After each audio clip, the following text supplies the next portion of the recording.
तर फलटणचं नाव तर बदनाम झालं की नाही एवढं सांगा.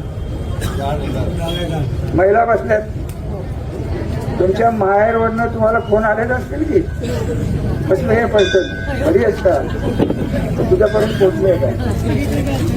अरे सगळं घडतंय, तुम्ही जर डोळे दाखव. हे बघा, अन्याय सहन करणारा अन्याय करणाऱ्याच्या डबल दोषी असतो. आणि तुमच्या मागे मी आहे ना, का घाबरत नाही. याच्या पुढे जर कार्यकर्त्याला त्रास झाला, महिला भगिनीला जर त्रास झाला, हा रामराजे काळा कोट घालून कोर्टात उभं राहील, कारण मी वकील.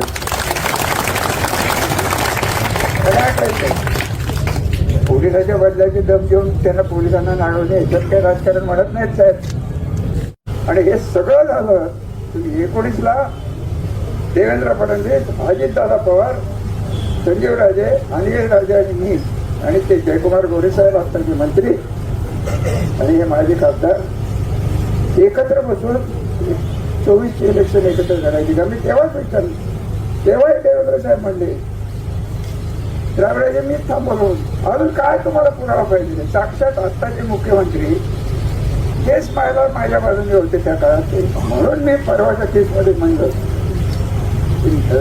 जरी त्यांनी तथाकथित क्लीन चिट दिली असेल, अजूनही कदाचित आले तर ते बोलतील काय बोलायचे. राज्याच्या कानाकोपऱ्यातील महत्त्वाच्या व ताज्या बातम्या पाहण्यासाठी महाराष्ट्र माझा या न्यूज चॅनलला यूट्यूबवर सबस्क्राईब करा आणि बेल आयकॉन प्रेस करा.